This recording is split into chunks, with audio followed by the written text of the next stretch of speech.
So welcome, Sarah Zeff Geber, expert on solo aging.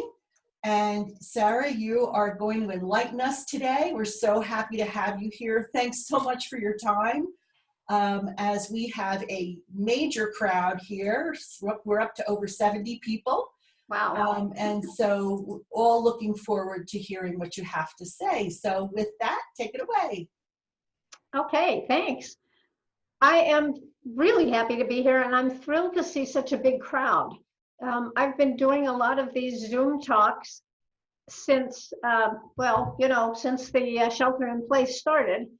And I think that Judy's absolutely right. What has happened since then is people have become more kind of acutely aware of their aloneness.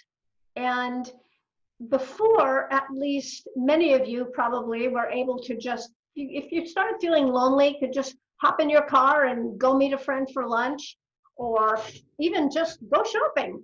And that has taken all this away. And in a sense, it gives us a little bit of a glimpse of what might be coming in our lives if we don't make sure in some way that we have connections so that we don't fall into the loneliness and isolation trap that can befall older people. So one of the things that I'd like to do, and Judy, I should ask you this ahead of time, but I didn't. Can you put people in breakout groups? I certainly can. Okay, because I would like to do that. I'd like to have about 5 people in each breakout group, and I'd like you to answer the question, what brings you happiness? So I think what we'll do is we'll have people in breakout groups. You probably have all done that before on a Zoom call. You know, what happens is all of a sudden, well, for those of you who haven't, what happens is when Judy does that, all of a sudden you're going to be seeing only another 4 people, yourself and another 4 people, and you'll be unmuted and you'll be able to talk to one another. And I'd like you to talk to one another specifically about that question. What makes you happy? What increases your happiness level at any time? And then we'll do that for, let's say, 6 minutes. And then there'll be a little warning on your screen that'll say the breakout groups will be ending in 30 seconds or something like that. And then all of a sudden, you'll be back to the big group. And then I'm going to ask you to make some comments about what came out in your group. And because this is a large group, we're going to do the best we can. So I'll tell you how that works when you come back. But one of the things you might want to do is when you're in your breakout group, choose a person to be your spokesperson. Okay, one of the 5 of you is going to report back to the rest of us on what are some of the things you talked about. Were there any commonalities? Were there any prevailing themes that came through when you talked about where your happiness is derived from? All right. Okay. Let's go ahead and do that, Judy. Remember, 6 minutes, you'll be in there with 4 other people. Okay. Now, wait a minute. We've had an adjustment on numbers here. So I know now we have too many rooms. Wait, let me cancel this and start again. By the way, also, the what makes you happy, I'd like you to put that in the chat as well. So if we don't get to everybody, we will have that information in the chat, which I can pass along and kind of curate all that information afterwards. So that's a great idea. Set this. Let's see. Okay, here you go. So you're going to, a little thing will pop up that will say join the breakout room. And so you want to click on that and then quickly unmute yourself once you're in the breakout room. Here we go.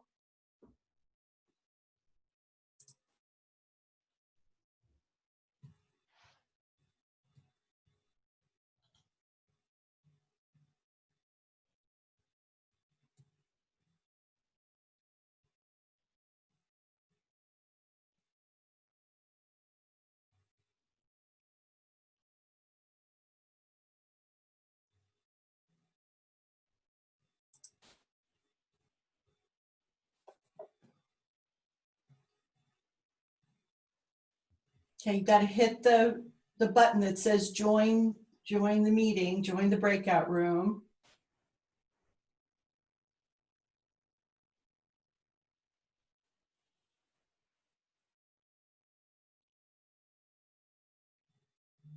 Nan's new laptop, can you hit the join button?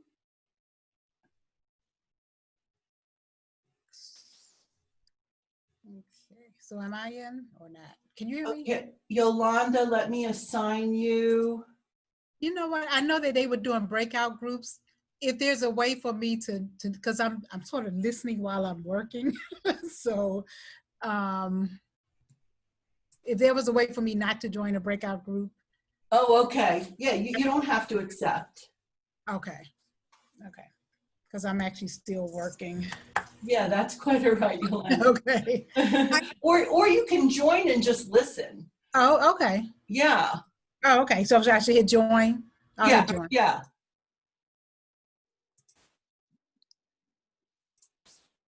I think I got out of my previous one. Okay, join. Okay.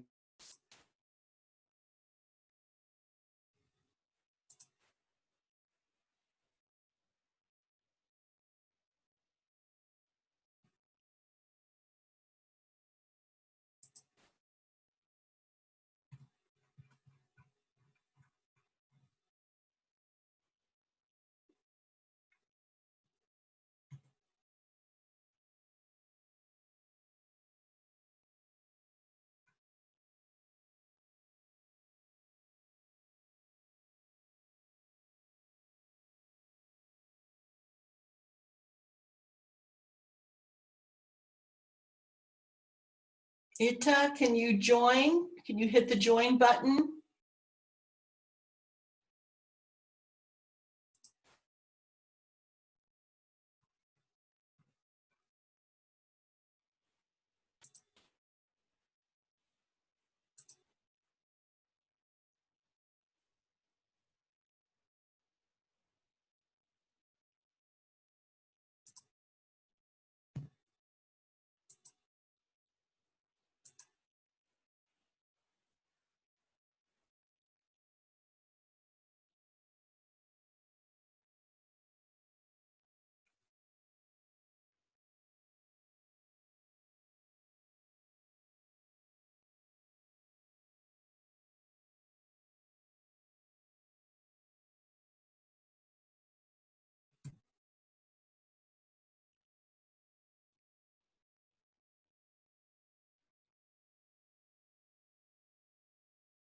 Ita?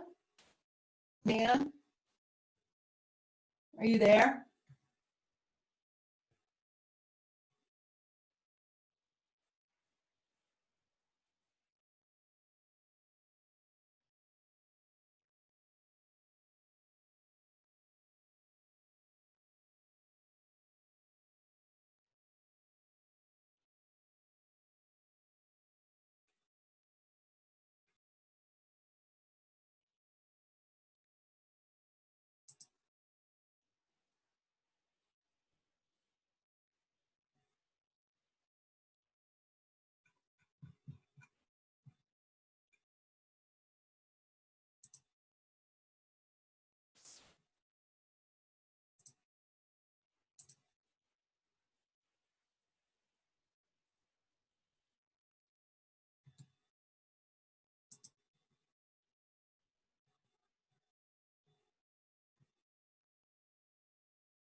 Hi, are you, what is your name?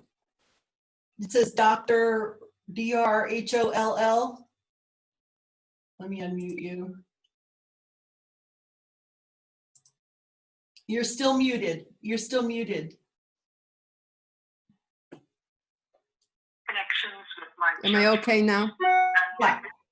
Okay. I'm in a group, but by my telephone, and I got into Zoom now. Oh, okay. So, There. let's It's see. a man and a woman talking now Yeah, it's,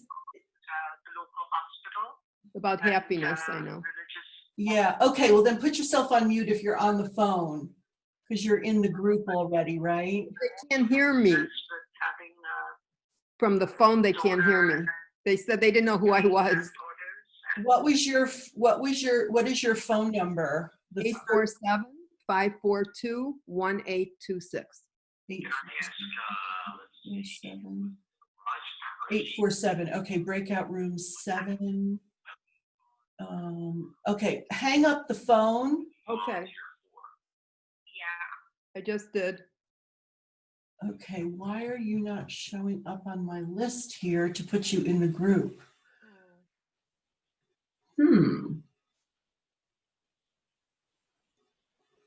I could have been a latecomer. I don't think I can get you back in. You're not showing up as a separate. But I Oh, got there you are. You didn't hit the join button.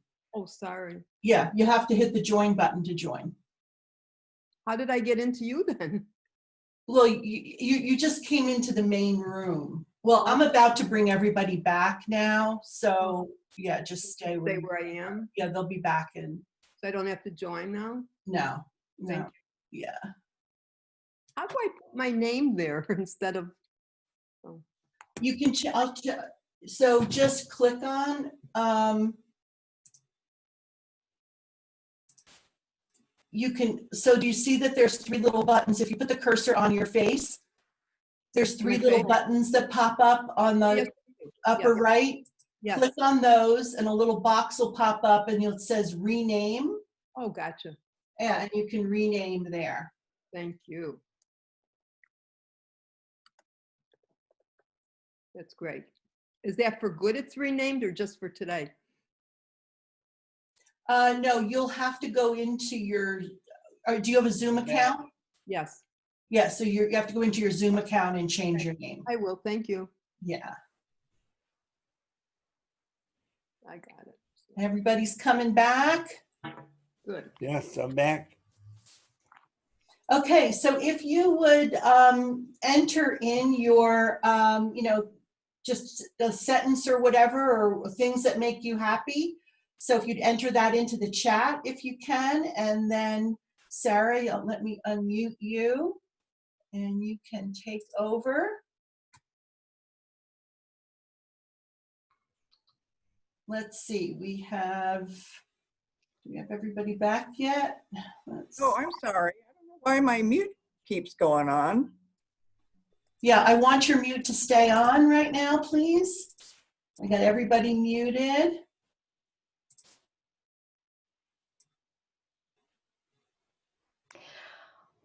Well, what I'm going to do is there are 3 pages of you, but what I'd like you to do is if you would like to make a comment that came out of your breakout group, I'd love to have you do that. So raise your hand like this if you want to do that, and I'm going to scan through the pages and just call on you as I see you. So first I'm going to call on Jermaine. Jermaine, would you unmute yourself and share with us what you came up with? We had a very, very interesting 5 of us. I would think unanimously, we all felt that we feel most happy when we're giving of ourselves to others, to the community, and also our faith is very important to all of us. Additionally, one of our ladies indicated that she loves nature. She finds that to bring her great happiness. And one of the ladies said, boy, when I laugh and make others laugh, that's what I really feel good about happiness. Thank you. It kind of covers most of it. Thank you. That's great.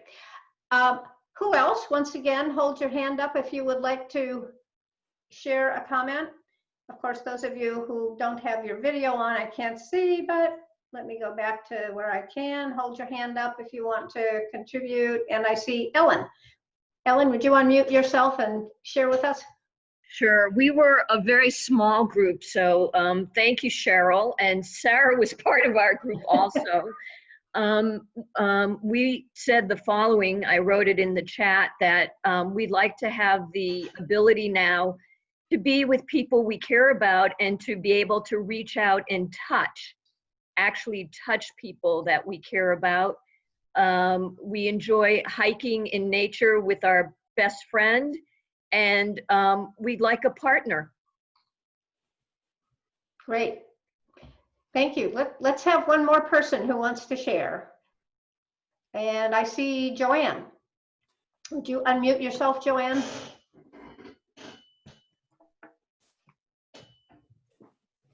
Okay. Our things were similar to the others. Volunteering, almost everybody said, and being in nature. Also, almost all of us said that. And one person talked about creating things like cooking, collage, basket weaving, and being with grandchildren was another, and being with close friends. Pretty much sums up ours. Great, great.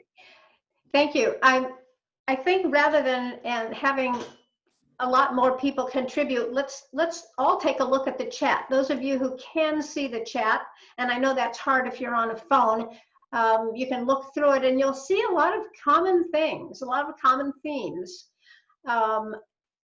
Getting out and being useful in the community, getting out and experiencing nature, seeing family and friends is right up there for almost everybody. And so I say, getting a Costco order via Instacart went up there. Being thankful and grateful. And yeah, it's interesting how what I hear from people and I experience myself is sometimes I go back and forth between feeling grateful and feeling a little depressed and feeling anxious about the whole thing. So all of those feelings come out, but the things that typically make us happy that are inaccessible right now, and that's what's preying on so many people, especially those of us who live alone, those of us who don't have family around to touch base with all the time on a daily basis. In my group, one of the things that was expressed is, I miss hugs. And boy, can I relate to that. I was having a conversation with some friends of mine not too long ago, and everybody was sharing all the things that they miss. And they were talking about different foods that they missed and different places to go. And I said, oh my God, what I miss is hugs. I just feel like once this is over, I'm gonna walk down the street and hug every stranger I see. So anyway, we all miss different things, but you will certainly hear and see some common themes, because that connection with people and that having somebody in our life to reach out to and share everything from how our day has gone to what's troubling us to making a meal together. Those are the kinds of things that people so typically miss. Now, I want to back up a little bit. Judy introduced me by a couple things, saying that I had written this book, and it certainly seems to appeal to a lot of people. Initially, my definition of a solo ager was someone who just didn't have children. Now, I'm currently married, but we don't have children or any other family around. So it's kind of up to the two of us to figure this out together. And very honestly, people ask me frequently why I included married people in that, because after all, they had someone. But you know, unless my husband Chuck and I get hit by the same bus on the same day, one of us is going to be truly aging alone. And at our age, we have to prepare for that. So I encourage married people who don't have children or close family around to plan like a solo ager, because the thing that we want to avoid is isolation. And you know what happens to people as they get older. Their world tends to kind of shrink. Why does that happen? Well, one of the big reasons can be transportation. Something that most of us will go through at some point. Ooh, sorry. Some of you probably have already, is giving up your driver's license. And when you can't run out and meet that friend for lunch on the spur of the moment, it's harder. And we're all grateful for the advent of ride-sharing programs. Don't know exactly what they're going through right now, but we hope they'll be around at the end of this. So that has helped. And of course, if you live near public transportation, that helps too. But our worlds tend to shrink based on our physical abilities, and sometimes based on our mental capacities. So one of the things as solo agers that we need to do is make sure that we don't let our world shrink to a point where we're isolated. And that can be done in a number of ways. One of the things I advocate very, very strongly in my book and in all the talks that I do is find a way to live with people. Maybe not in the same household, but find a way to have and to build and have community. I'm a huge fan of the kinds of living accommodations that bring people close together. Starting with home sharing, I'm a very big fan of that. And there are several online organizations now that can bring people together for sharing a home. If that's not your cup of tea, I would recommend that you take a look at where you might reside very near others. The thing that I would like, that I'm always trying to get people to recognize is that aging alone in your suburban home on a cul-de-sac somewhere, a mile or two from any public transportation, can be a recipe for disaster. It's certainly a recipe for isolation. And there are so many other ways to get into your older years with a lot more community around you. I am a fan of senior communities of all sorts, whether they're independent living or assisted living communities or life plan communities, but they're not for everybody for a lot of reasons, economics being one of them, and just not for everyone. So other ways to be closer to people are living arrangements like mobile home parks, depending on where you live. Now, I live in California, and it's very mobile home park friendly. I realize if you live in the Midwest, sometimes mobile homes are seen as the tornado targets, so they might not be the best choice. But it's an example of a way to live close to one another where you are kind of forced to see each other a lot. You probably go to the community center to get your mail, and you go there maybe even to do your wash. People don't typically have garages, so their cars are out in the open, and some of them even have a whole separate parking area where you park your car and then you walk back to your home. People do a lot of walking, and they get to know one another. So whether it's a mobile home park or a condominium, whether it's a 55+ community or a multi-generational community, the point of this is to think about how you can live more in community. Now, I'm certainly not talking to those of you who have already figured out a way to do that. I'm talking to those of you who are still in the thought process about what am I going to do? Sometime in the next 10 years, I probably need to make some changes. How am I going to do that? How am I going to either maintain the community that I have or find a new community? And if you're in the find a new community bracket, I do encourage you to make whatever move it's going to be sooner rather than later, so that you can really bond to the new community that you'll find. So that's one of my main messages with regard to solo aging and finding ways to avoid that isolation and loneliness. I was so happy a few years ago to see all the research start to come out about the perils of isolation. I imagine you have all seen some of it. It hit the main news the news outlets. The research that's been done by the medical community primarily has shown that isolation and the loneliness that always follows can lead to tremendous deterioration, not only in physical health, but in mental health. So everything from heart disease to diabetes to obesity to just simply behavioral kinds of habits and things tend to deteriorate when we spend many, many, many hours alone. We're just not designed that way as human beings. We are social creatures. Some of us are a little more social than others. That's why it's always important to pick the level of that really resonates for you.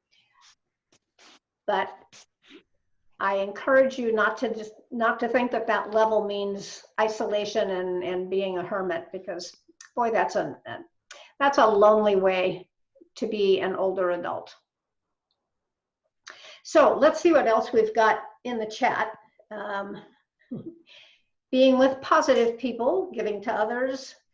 Yeah, one of the things that I hear a lot of people saying over the last couple months is, I don't know how to volunteer. I can't go down and help out at my local soup kitchen anymore, or I can't do the mentoring or the teaching that I used to do. And I know that some of that can be achieved online. And of course, there will come a time when we'll all be able to go back to doing that. But it's a great indicator, isn't it, that interestingly, I think if we had asked people, what do you think you're going to miss if you have to spend all your time at home? What do you think you're going to miss? People might have said a few different things. And what you do miss are the opportunities not only to see others, but also to be of use. How can I be of use during this time when it's more prudent for people my age to stay home? And that's been the big question on a lot of people's minds as this is all unfolded. So, by the way, I am very open to questions as we go. And if you would put the questions in the chat, I will pay attention to the chat, or Judy will, and she'll nudge me and remind me that there are questions there. I've also been putting some of the home share companies into the chat. I'm looking up everybody's Great. What do you call it? URL addresses. Okay, I'm sure you put Silver Nest in there. Yeah, Silver Nest. And then there's one here in Colorado called Sunshine Home Share. Okay. I know there's a national one. Silver Nest is national, and there's one back east too. Be sure and include homesharing.com or org. I can't remember. It's Anna Marie Pluhar's. Yeah, we had Anna Marie speaking too. Oh, wonderful! All her information. Yes, I'll put Anna info. I'm such a big fan of what Anna Marie is doing, and really all the home sharing organizations are doing some great sites, some great activity and great outreach. I also see one person asking if I would comment on co-housing. Yes, I am a huge fan of co-housing. My husband and I actually almost moved into co-housing in Mountain View, California, which is the general area where we live. We ultimately didn't, for a strange reason. It was because of our dog. But I think that co-housing is a marvelous way for people to create a family-like atmosphere and yet have their own space. Because in co-housing, you have your own little home or condo. Most of them resemble condominiums. Some of them have detached homes, but you have your own space. You have your own kitchen and living rooms and bedrooms, and you live your own life. But in a co-housing community, you're generally expected to go to community meetings at least every couple weeks. participate on committees and help around the property. It is a grassroots phenomenon. People get together and create a co-housing community, sometimes from scratch using an architect that specializes in that, sometimes by taking an old motel or something like that, an old apartment building, and transforming it into a co-housing community. But it is always, every decision is driven by the residents, and generally by consensus, not by democratic vote, because democratic vote often leaves people disgruntled. Anyway, I'm not going to go too far into the weeds with that. There's about 250 of them all over the country. They, of course, range dramatically in price if you want to buy into an existing one based on the land value of the area that you want to buy into. They're building more and more of them all the time, and you can go to cohousing.com or cohousing.org. I think both of them will lead you there and find out more about that. Somebody also wanted me to comment on the village concept. Villages are being created all over the country as well. A village is not something that you live, well, you do live in it. It's a virtual village, and it usually encompasses a particular geographic area. And when you join a village, you have access to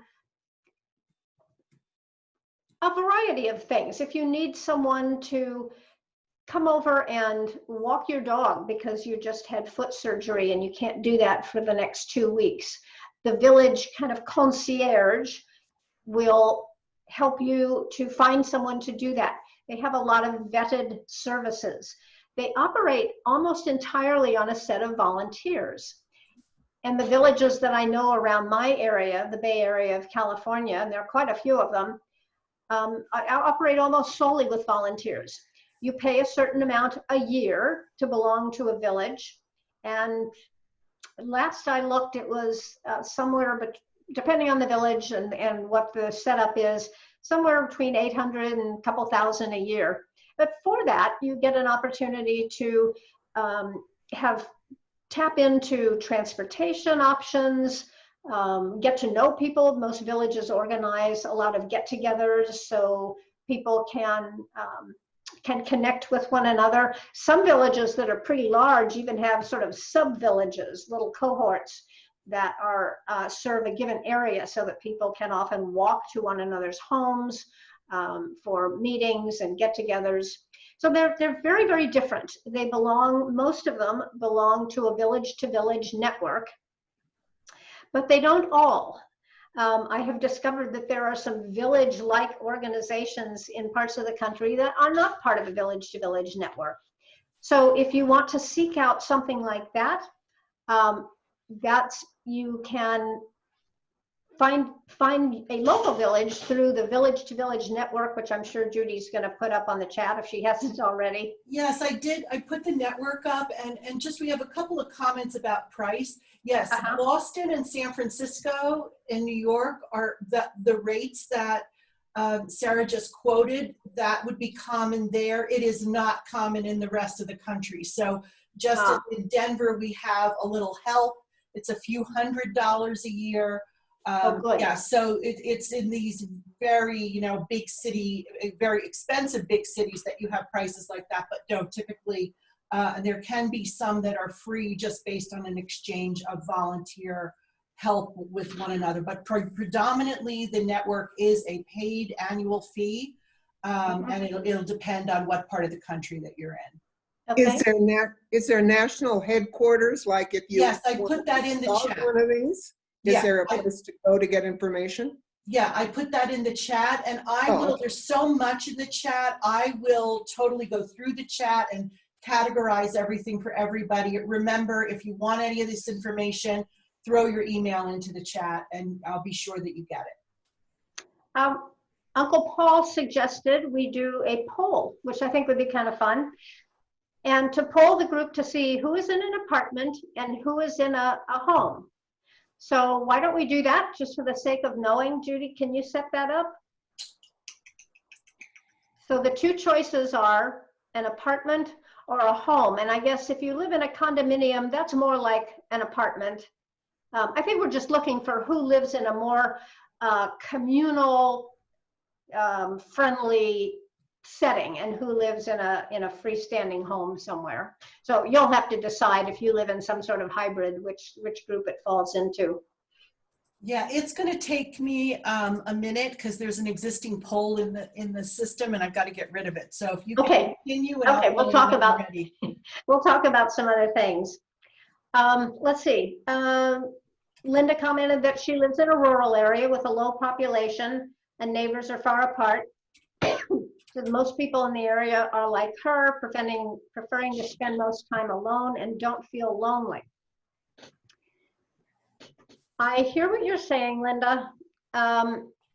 Unfortunately, as time goes on and you are less able to do the things that you need to do on that rural property,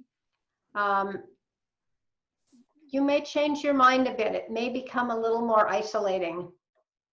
I've seen that happen in a number of cases. I had a fella in one of my talks once at a American Society on Aging meeting who raised his hand. He was in the back of the room and he said, well, you've offered a lot of interesting options, but they're not for me. I live on 10 acres out in the country and I like it that way. I don't really like to see people too much. And when I like to see people, I come into town. And I said, well, okay, that's your choice. But when you get much older and it's not safe for you to drive that truck into town anymore, and you get into some trouble medically, or you take a fall, something happens, think about where you want to be, because somebody may find you 5 days later and it won't be pretty. So it's sort of your own risk analysis and so everybody has to make that decision for themselves. But those of you who are thinking, it does mean something to me to be able to see and talk to other people every day. And boy, this coronavirus has given us an opportunity to assess that in ourselves.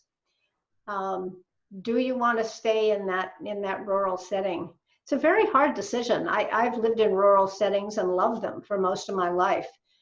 We have recently given that up, moved a little closer into town. We sacrificed some things for it, but we've found some other elements of living closer to our neighbors that we really love. So again, it's... Sarah, Lawrence has his hand up. Lawrence, do you want to ask a question? No, I wanted to make a comment. Okay. That during this time frame, there's a lot of things we can't do. So we have to learn how to reinvest our time. The time that we used to spend in person with folks that we can't do right now because of safety and pandemic issues. We're spending at home and we're spending online and whatever else. And I went to a class one time where couples were talking about grieving from a loss of a spouse, and the presenter said, what are you doing once your spouse departs? What do you do with all that time? How do you reinvest it? That's a mark of your character. So now we have to ask ourselves, how are we reinvesting our time during this time frame? Because it's not going to go away. It'll go away to a certain extent. It'll come back, and I think it's something that's going to be around. At least what do you want to call it? The markings, or at least the thinking of all this will stay around with us for a long time. And even when we're able to get back into society, it won't be the same. So what are we doing with our time? The question, I think, is how are we reinvesting our time? That's an excellent point, Lawrence. Thank you for mentioning that. And I think that we've seen that come out a bit with people being frustrated about not being able to do the kinds of time investments or make the kind of time investments that they used to with volunteering and giving back to their community in some way. So, yeah. So we've got some other questions coming in, but I'm also ready. So was the poll, are you basically in an apartment setting or a private home? Is that what you were asking? Yeah, I think that's what was I'll asked. launch that poll. Okay, And that should be popping up for everybody, and you can vote here, and I can tell you the results. And then I want to get over, there's a very good question, Sarah, that I'll read to Okay. you after. wow, it's fun to watch this, isn't it? They're kind of neck and neck. Yeah. Oh my gosh. It's like, Isn't that interesting? yeah. Oh my goodness. So 50-50 on the nose. What do you consider a townhouse? An apartment? You know, I think it depends on how close you are really to your neighbors. Some townhouses are really more like, you know, do you go into it from the outdoors or from the inside? Might be more like a private home, but I think even in a townhouse, usually it's a situation where you do see more of your neighbors. So your call wherever you want to put that. Put it as That's very interesting, though. It is. I'm sorry, I've forgotten who asked me to do that, and I think it was a great suggestion because we're getting a glimpse now of how the people in this group live. Yeah. Okay. I'll end the poll now. And you know, one of the questions here, I'll share the results. One of the questions here was, so Deborah's asking about, so when you are solo aging, and do you have advice for the arrangement of help with medical and other decision making as they get older? I think what you're asking for is ideas about how to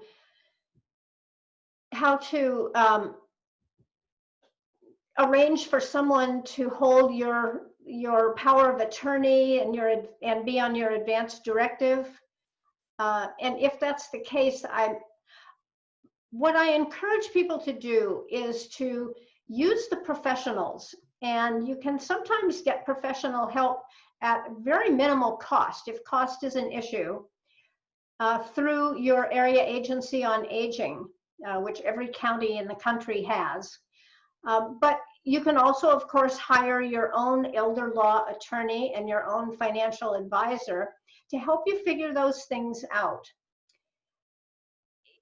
If you are struggling because you don't have a family member to name in your advance directive as the person to call upon if you should be unable to make a medical decision by yourself, there are options for that, and most of us have some extended family that you can potentially call upon. And I do encourage you to start to develop and nurture relationships with nieces and nephews, maybe younger siblings, and really begin to talk about these things, to talk about what happens when Aunt Sarah is no longer able to make a decision for herself. What happens if Aunt Sarah has a fall and is unconscious, and nobody in the hospital knows whether to keep her alive or whether to let her go if she's not responding. So those are the kinds of uncomfortable discussions that it's important to have with the people who you would like to make those medical decisions. If you have absolutely no one that you are able or willing to name in that capacity, then you're looking at needing to hire someone to do that. And one of the things that we have in California, and I believe Arizona does too, is licensed professional fiduciaries. And those are people that literally can take the place of your kids on those documents and can get to know you and get to know your values, and you can name them on your advance directive and your powers of attorney. If you don't live in a state that has licensed professional fiduciaries, talk with a financial advisor or an elder law attorney about that. Even banks, especially small town banks, have trust departments that have people that can fill in those situations.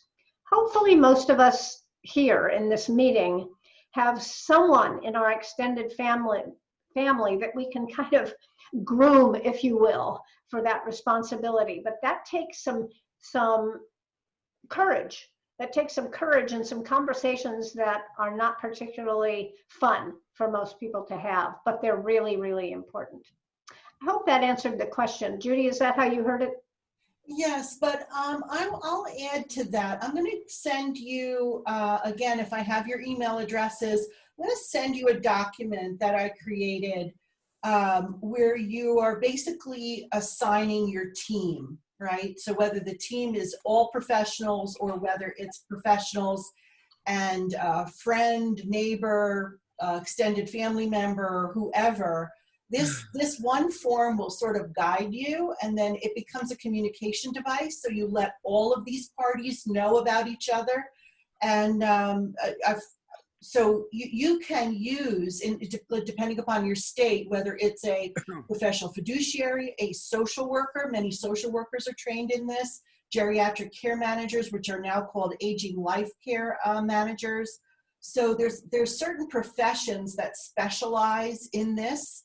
And so we'll be able to provide you with those professions and the questions to ask when hiring those professionals, and then this sort of comprehensive one-pager that you'll see who you need, and you'll make sure that all your ducks are in a row, so to speak.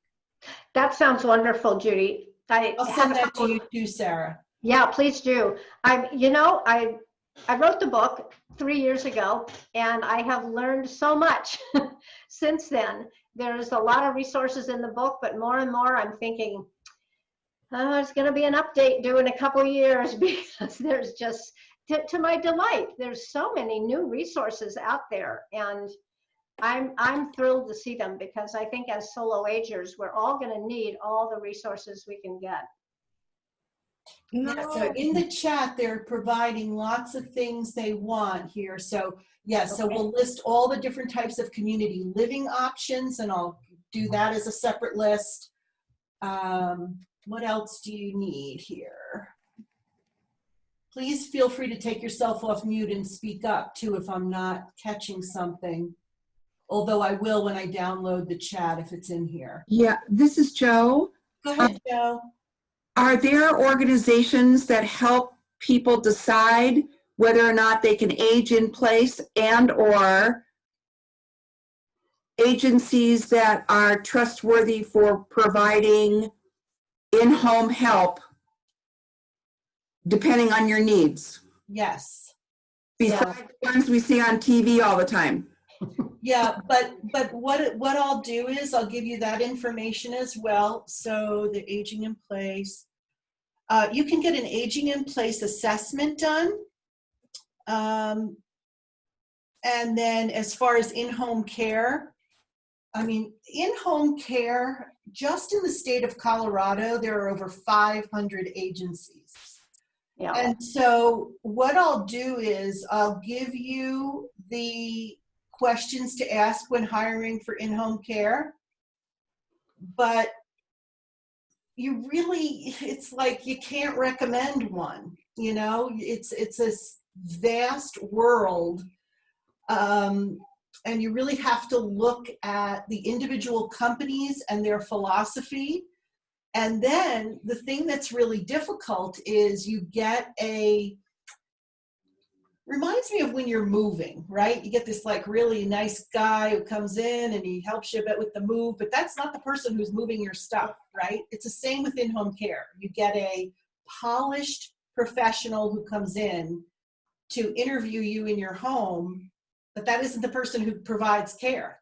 And so the vetting of who provides care is what's important, and the questions. So again, I have the questions to ask and also the resources to figure out what would be the best in a circumstance. And I want to add to that, remember when some of you may have started this search online, remember that most of these home care companies are franchises. Right. And or chapters. They operate on couple of different business models. So the one that Judy knows in Colorado might be a totally different operation than the one I'm familiar with in my area of California. So it's important to vet them locally, Right. not just nationally. Yeah, so these questions to ask that I'll be sending you can look a little overwhelming, but by virtue of just reading the questions, you'll understand the industry better and you'll understand what it is that you're supposed to get from that professional or from that business. So yeah, so we'll do the in-home care, aging in place, and the housing. Judy, I Anything wrote else you want? Did you see my question? I don't know. Actually, a couple. There's so many questions. I know. That's a lot. And I think I put in 2 at a time. Go ahead, Yvonne. What do you want to ask? What did I ask? About At the top. connecting with other seniors. Oh, yes, Yvonne, I understand. So Yvonne is very interested in connecting with other people, as many of us are. And Yvonne, it's just going to be through the repetition of coming on that you'll make these connections right now during COVID.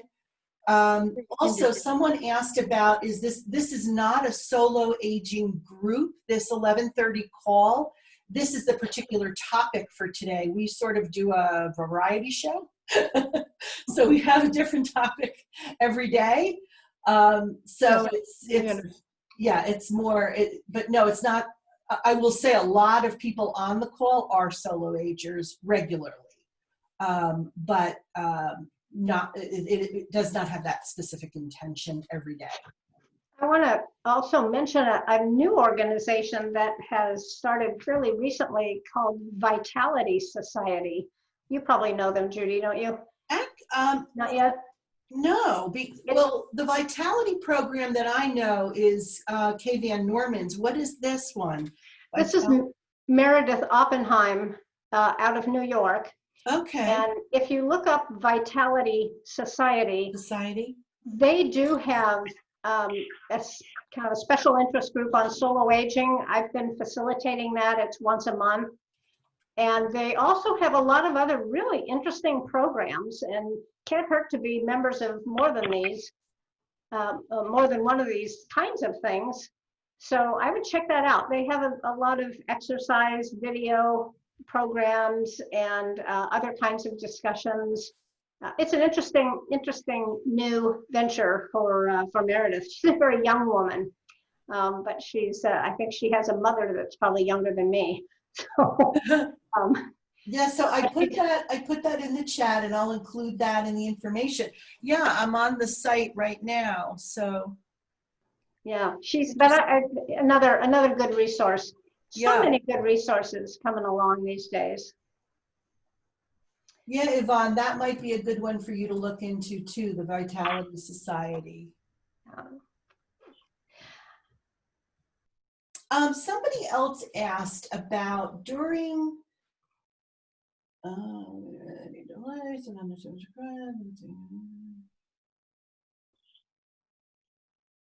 Can I bring up one other thing while you're looking? Yeah. Some of you may be very concerned about all that is happening in nursing homes right now. Obviously, we're all concerned about that. It's been a huge tragedy. Nursing homes will never be the same again. There will be much new legislation.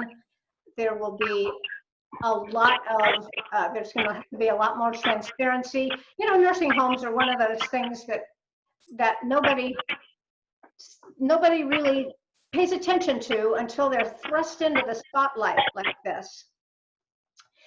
So it's also important to understand that nursing homes are very different than assisted living communities or life plan communities.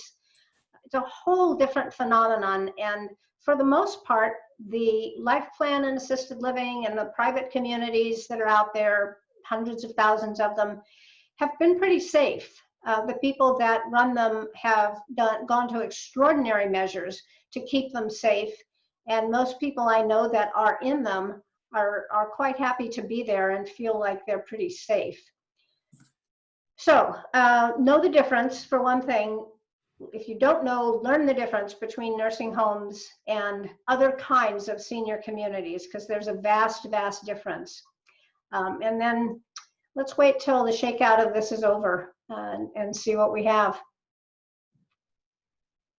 Yeah, so Lily's asking, are there sources, agencies that specialize for possible communities, places in other countries?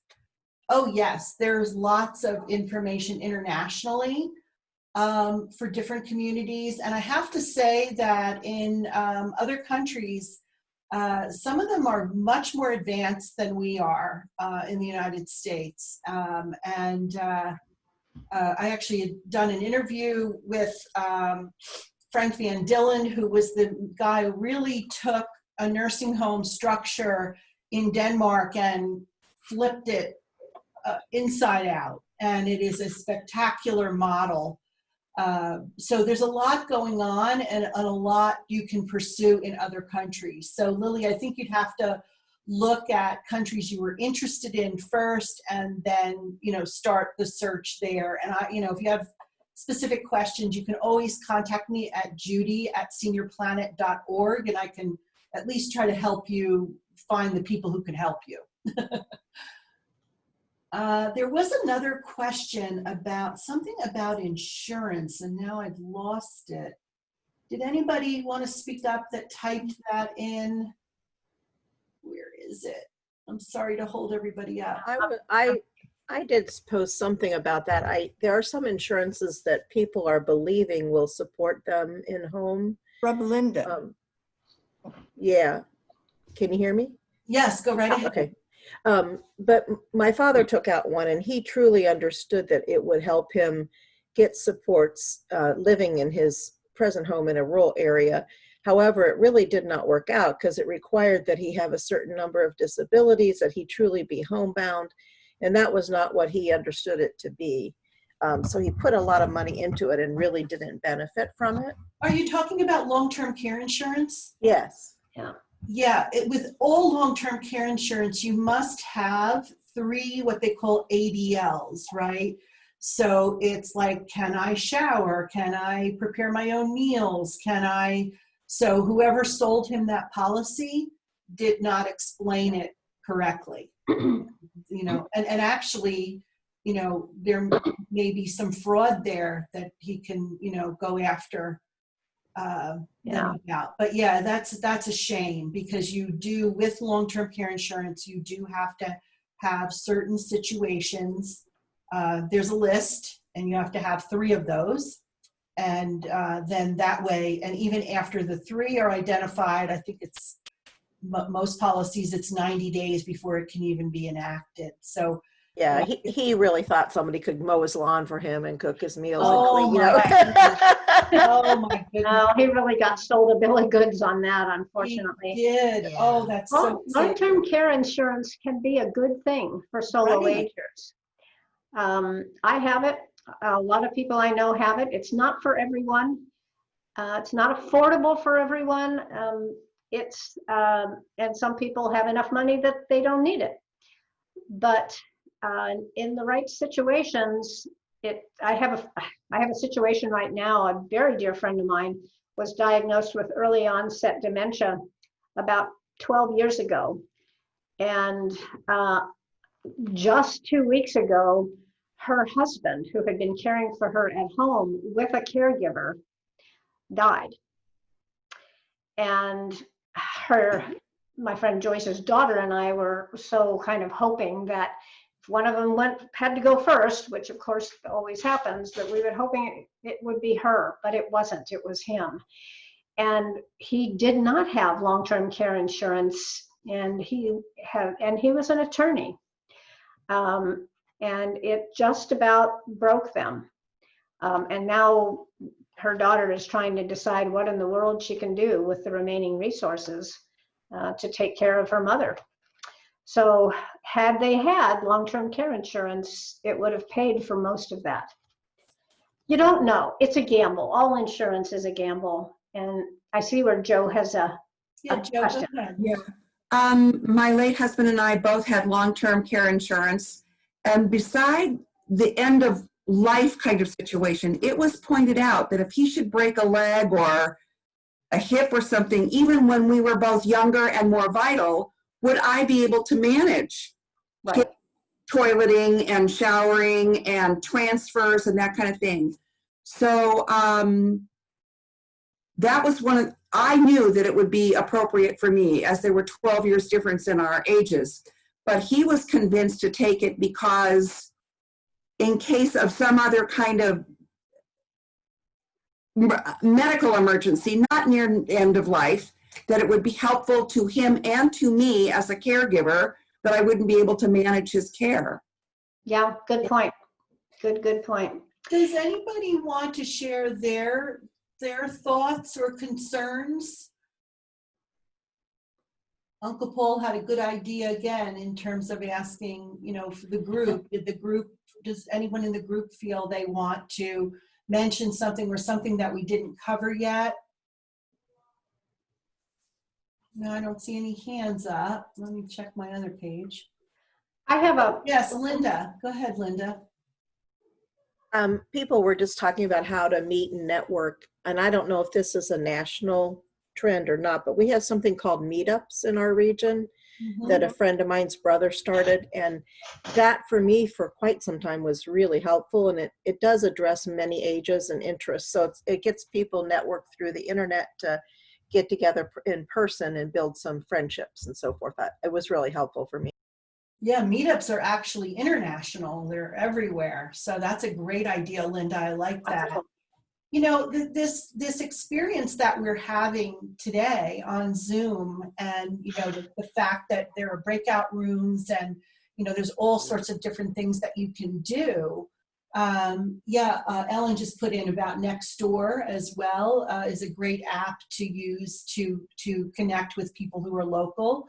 But one of the things that happens with Zoom, I've been using Zoom for many years, long before this whole COVID-19 issue came up. And what we learned was, a partner of mine, Carrie Henley, and we were doing these world tours where we would talk about issues of aging with experts all over the world.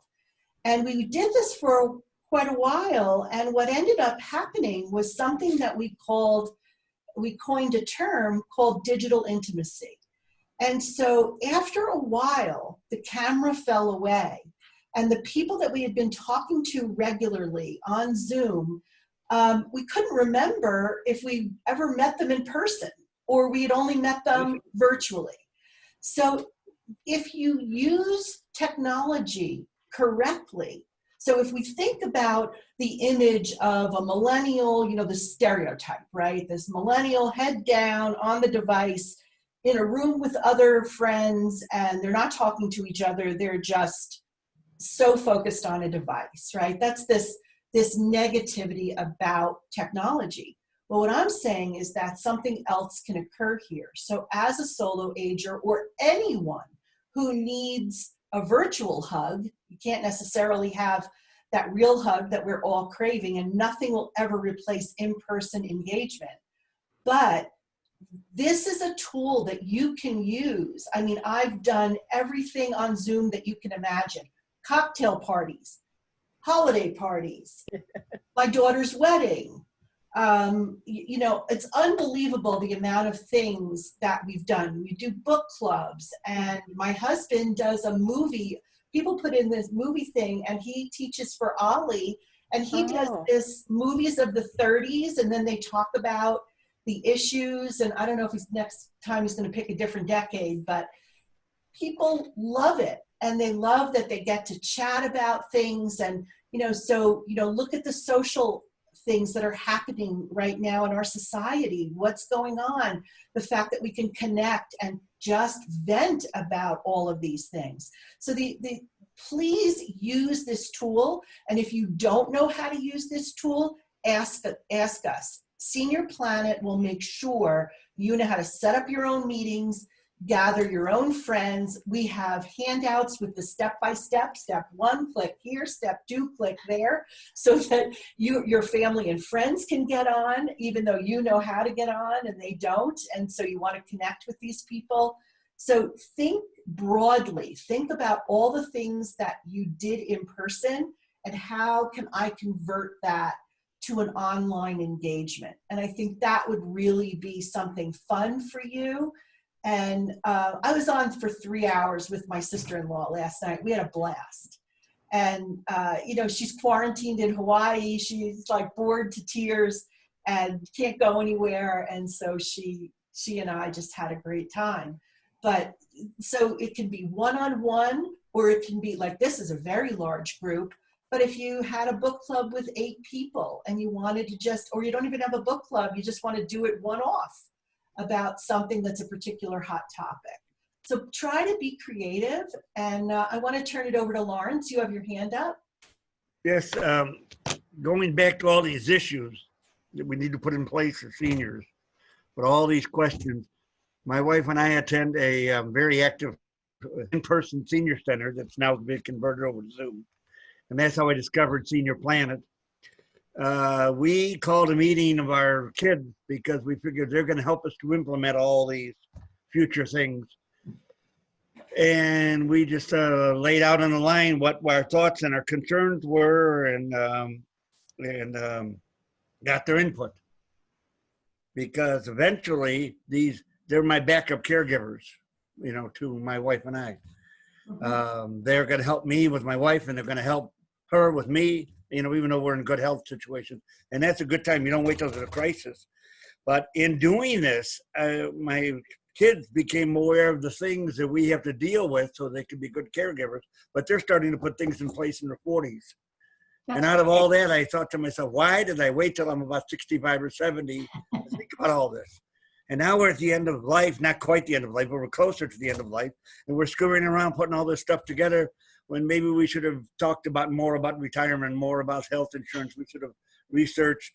But part of me says that 10 years ago, a lot of this stuff wasn't in place. And 10 years from now, there'll be more in place. So my kids, out of all this, are not only know what we want to have done and helped us with it and given us the resources and made contacts, but they're starting to put their things together so they won't have as many issues. Well, that's such a wonderful testimonial, Lawrence. I wish I could just can that. And but let me just say one more thing. In my parents' generation and going further back, we never had to do any of this kind of stuff because the older people were always taken care of by a family member. And you didn't need professional services. You didn't need to go to with all the specialists and things like that. It's only now where we need to go to all these different housing situations. That's right. I always was brought up where the older folks were taken in by their kids or somebody younger, you know, maybe 10 or 15 years younger, and they were the caregivers, and it was an in-home caregiver. And we're talking about home health care. It was younger family members that provided the home health care. So I've grown up, I think all of us have grown up around that type of caregiving, which is kind of an ancient history. Thanks so much for that. Uncle Paul has his hand up. Go ahead, Uncle Paul. One of the reasons that I had suggested to do the poll for the apartments and this is that Zoom offers an opportunity that I find fascinating. If I go to a senior center, it would be very hard for me to find categories of people that are the same as me. Single, living in an apartment, having no children, everybody, my nieces and nephews are miles away. I would love for you to have meetings sometimes, or I don't know if I can do this myself, to find folks who have the same category and we share the same problems. So that if I solved one of the problems, I might be able to say how I did it for the other single person in an apartment in a big city. And suddenly we find a group of people who, even if you narrowed it down, said, I don't have that much money, or I have a lot of money, or whatever. And there's always a problem solver in the group, which is always wonderful. Somebody comes up and says, oh, I solved that by this. But you have to be in the kind of same category. If you have kids right down the street, you're not in the same problem I have. So I was just wondering if Zoom could have some way to make a narrow group of people to describe themselves, and you got that out of the way, so that from then on it is, well, I'm taking advantage of delivery. If there's anything that COVID is doing for me right now, everything comes to my door. I can walk to everything in the middle of Manhattan. It's a wonderful capability. That's not the same with you folks out in the country who may need a car or somebody to drive. I found that I made the right decision to buy, or not buy, I'm still renting in New York City, because everything comes to me or I go to everybody. And one final description of New York and Manhattan. You walk down a New York City, Manhattan Street before the virus, and you're either going to be bumped by somebody running with 2 babies or somebody over 70 with the walker. Everybody gets out and walks. Anyway, that was my suggestion, to be able to narrow down a group to solve problems. Yeah, and Wendell, before I come to you, Uncle Paul, there's definitely, so one of the things in Senior Planet that we always encourage are what we call affinity groups. So anytime a member wants to start a group, all you have to do is let me know, or to somebody in New York know, and we will help you get that group going.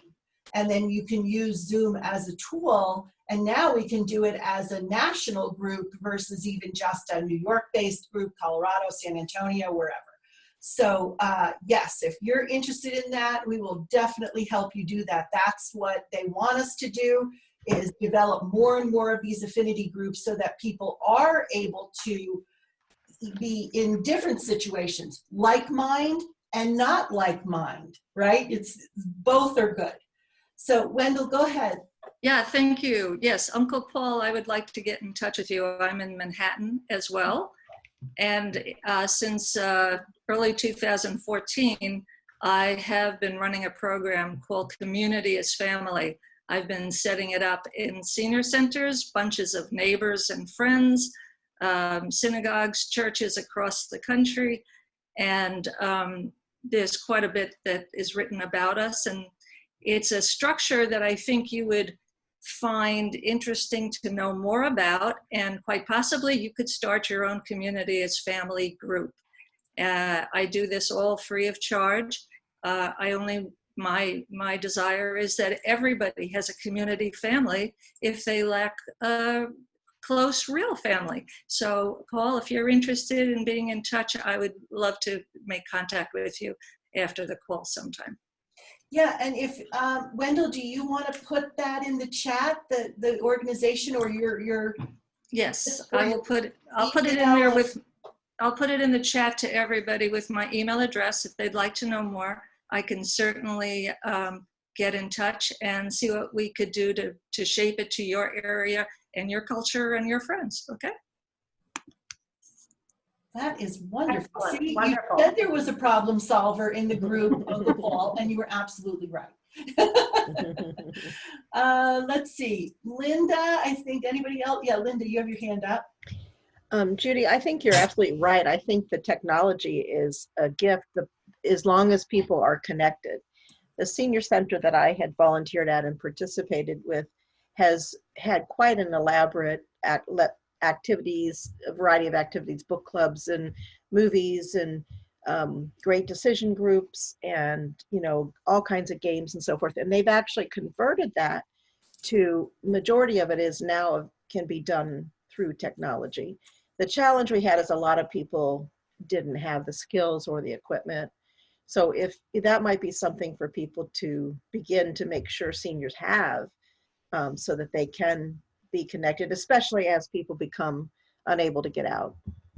And I'm so proud to say that in New York City, 10,000 tablets were given out to people who had no connectivity, and now are being trained in that, and then how to use Zoom and all to get connected. So we also have a smaller program in Colorado doing the same thing. So we're really trying to help people get connected. And there is also a hotline number that anybody can call into, a member or not, and get tech help on how to do all of this.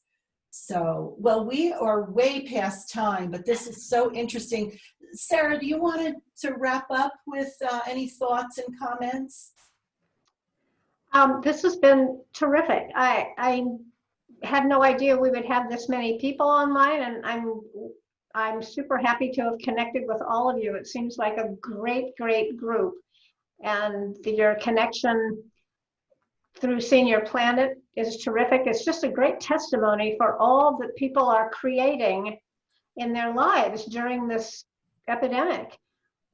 Some of it will pay dividends later on because we're all learning how to be isolated but not be lonely.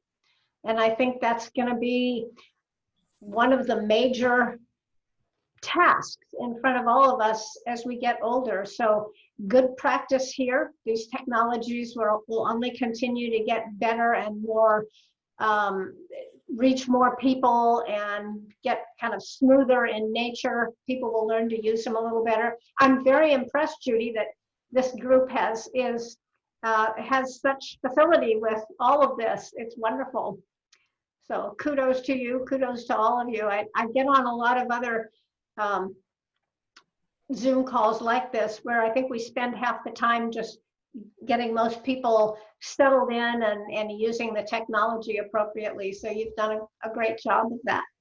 Well, one of the things we're really proud of is that those of us here who are, all of us here, I should say, who are 60 and over, I think the desire, Sarah, for people not to be themselves, their personal desire not to be isolated was so strong that the overwhelming majority, I know the ones that were coming into the Colorado Center, if I had told them when I first met them that they would master video conferencing technology, they would have said I was nuts. And yet they had a weekend for the announcement, and we had 30 people on the first call. And it just grew and grew and grew from there to where we've engaged with over 12,000 people, 55 to 75 presentations per week since March 16th. So it shows, and what's very interesting is that the overwhelming majority of us did not have our younger grandchildren or children to ask about Zoom because they didn't really want anything to do with Zoom. So they knew nothing about Zoom, and it was considered more of a business platform. So I know quite a number of our members have taught their grandchildren and children how to use Zoom. So that's pretty cool. Great. So any other comment? Oh, go ahead, Wendell. Yeah, I just wanted to, number one, say thank you for this program and to meet all of you virtually, and especially to thank Sarah. Sarah and I met in person some years ago in New York, and she has been a great inspiration and mentor. We've done brainstorming together, and I would say get Sarah's book, buy one for everyone you know. And again, thank you, and everybody stay healthy and well. Oh, thanks, Wendell. Thanks, Wendell. I appreciate that. This is how we say we loved it. We thank you so much for your time here. This is our Colorado thank you, our virtual thank you. So we're so pleased. Thank you, Sarah, for your time, and everybody for your time and your comments. And this is such a robust chat. I'll have a bit of work to do, so it'll take me maybe a couple days to sort through everything, but you'll get the information. And have a lovely, lovely day. Bye, everybody. Bye. Thanks, Judy. Bye. Bye. Jermaine, are we going to do our Thanks, interview? Judy. Enjoyed it. You're welcome. I'm so glad you enjoyed it. I had to switch over to my computer, but you still don't see my face on this. Thank you, Judy. It's Lily. I'll be in touch. Okay, great, Lily. Okay, thank you. Thank you, Bye. Judy. Have a great afternoon. Thank you, You Judy. too. Bye now. Bye-bye. Thank you. Thank you. You're welcome.